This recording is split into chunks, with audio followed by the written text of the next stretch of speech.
All right. I think they want you to break out and dance. It has not happened since 1978. Well, good evening, everyone. We're delighted to see some folks are still coming in. The IWC is having their rehearsal tonight, so that's about 150 students involved in that, and there are other things. Just so that everyone knows who is here, let me just introduce a few people to you. If I could ask the executive staff if they would stand, please, just a moment. This is Tim Philly. He's the Vice President and Chief of Operations. And this is Michelle Finley, Vice President and Chief Financial Officer. Ralph Fagan is the Vice President and Provost and Chief Academic Officer. Let me see the other Vice Presidents, if they would stand where they are, if I could. Mike Carter, of course, Athletic Director, Vice President, and Dr. Debbie Sowell, the Chief Academic Officer, Vice President of Academic Affairs. Delighted to see you. I have some deans that are here as well. If all the deans will stand, this will challenge me a little more. Here we go. Dean Daniel Guajardo, of course you know, is the Dean of Student Development. Dean Boyd is the Dean of Spiritual Formation. The Dean of the Undergraduate and Graduate Theology Schools is our own Dr. Tom Matthews. And the Dean of Education is Dr. Kim Boyd.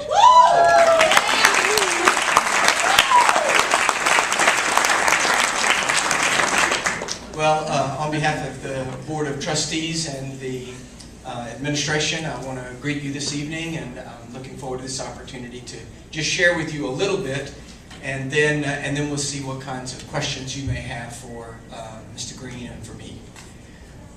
Let me say that this has been a brisk year. It's hard to imagine that I was inaugurated as the president here less than a year ago. September the 25th will be a year, and it's gone by swiftly. Allison and I have found our place here. We feel comfortable. We feel that this is the right place for us. We've enjoyed Tulsa. We bought a house. We moved in. We have found a place here at the university. We feel comfortable with you, and we feel comfortable in the culture and environment of Oral Roberts University. There are a lot of things that have happened in this less than 12 months. Let me just give you a few things that are sort of on the good news side of things. One is the continued catching up with deferred maintenance continues at an accelerated pace. The thing with cleaning up deferred maintenance is that the more you do, the better it looks. That the last of it just makes it sparkle. The first part of cleaning up deferred maintenance, you just don't get. It's great, but it doesn't show, it doesn't shine. You can't see it. Wiring, you don't pull up in front of a building and say, whoa, look at that new wiring. But it helps with minor things, keeping the building from, burning down and stuff like that. But it has to be done. It's important to be done, and the campus is really beginning to sparkle now. I'm very, very happy with that. We have plans for further developments as we go along. I'm pleased with what's happening financially. We have our finances in order. We are making progress financially in every way. Our accounting is in order. The house is tidied up, cleaned up. We're moving forward. We have paid off already. I don't know if this will mean a great deal to the students that are here. I haven't even had a chance yet to announce this to the entire faculty, but if you can understand this simple business reality, we paid off the summer line of credit. Last year we didn't ever get it paid off, and at this point in the year we hadn't paid off any of it. So now it's completely resolved for this summer, which is it's really good.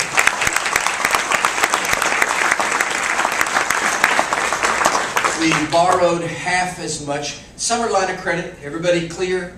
Summer line of credit, you come to the, no, I'm getting this guy.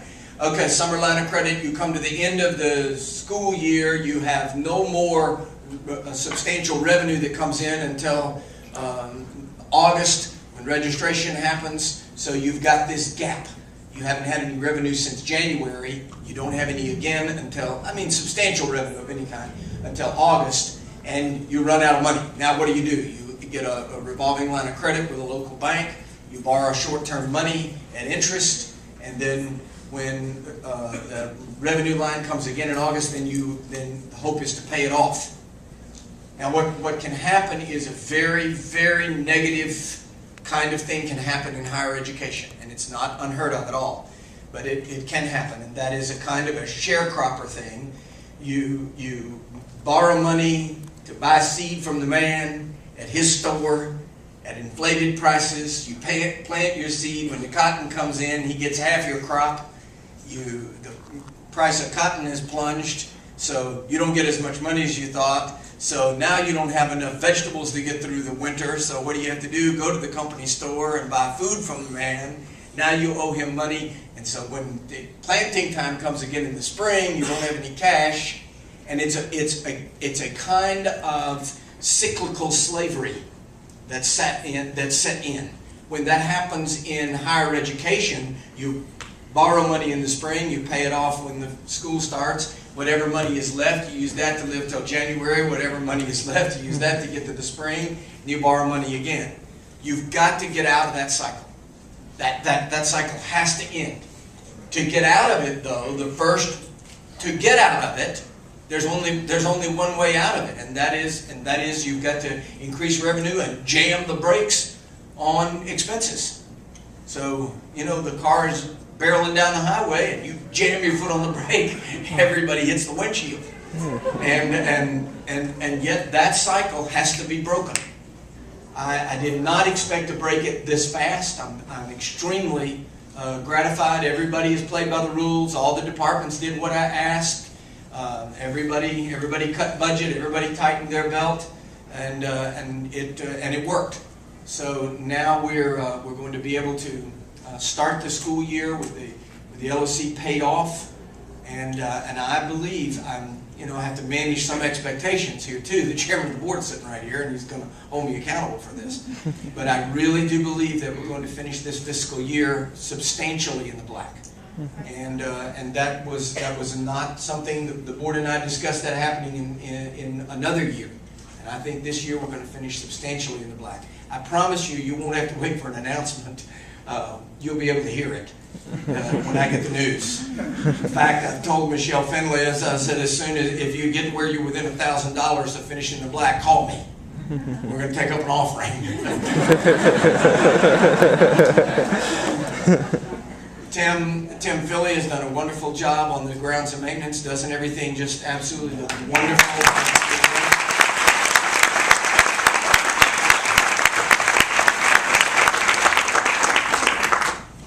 I feel like as we turn the corner economically, which we are doing, and we hold our own this year or have some small growth in terms of enrollment. We're trying to turn this ship in the worst economic environment since the Great Depression. So that's a serious issue. And what always suffers in hard times financially is private education. The public schools bulge, they can't get everybody in. The private schools hold on for dear life. But we are going to have some slight growth this year. It's not going to be anything to crow about, I don't think. We didn't meet my goal. My goal was 3,200. We're somewhat under that right now. We're at 3188, something like that. Anybody get today's number? It's 3188. It's the last thing I got. Is that right? Everybody's looking blank. We're all in numb. We don't know. Counting you little brats is like counting cats. But it looks like we'll be at about 3188, something like that. I wanted to break 3,200 this year, but we were 3140 last year. So it's, in my opinion, you can ask Mr. Carter and the coaches, but a win is a win. 1 point, 100 points, I don't care. So it goes in the W column. That's all I care about. So it looks like we'll be good on that front. So the facilities are looking good. The finances are turning. And I think the enrollment will hold. And if we can hold tight, then we'll do well. One great statistic. I don't want to bore you with all these things, but one really, really good statistic. We're the business majors. There's only two ways to grow your business.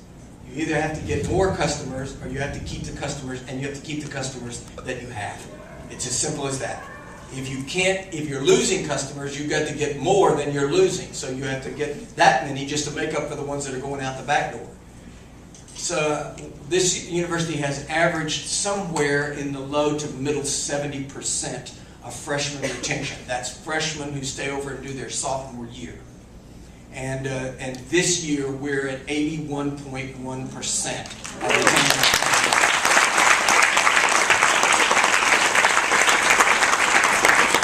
So that means we like you and you like us. So we're very happy with that. That also speaks for morale. You have more people staying and more people staying excited about the university, so we're delighted with that as well. I'll just give you sort of a little personal update. This year we've taken on a little bit of a different challenge this year. I hadn't expected. I haven't taught undergraduate in 10 years. And the first year I was at Southeastern, I taught an undergraduate class. And then the graduate school asked me to help them get the master's degree program started, and I switched to graduate school, and I've not taught undergraduate school, well, in 9 years, really. So this year I'm teaching undergraduate survey course in charismatic life. And I hope you're applauding because you're in it this year, not because you took it last year. Well, dodge that bullet. But Allison and I are in there. She's helping me with that class, and we're just having a wonderful time in there. I'm really enjoying teaching that class.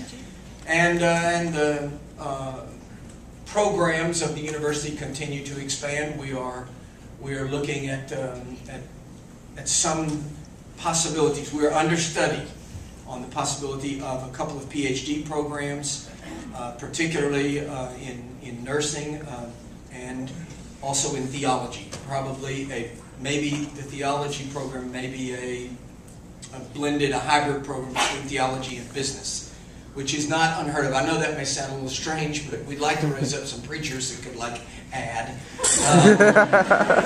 It's not as bizarre as you may think. It really would be, of course, a PhD in something like strategic leadership.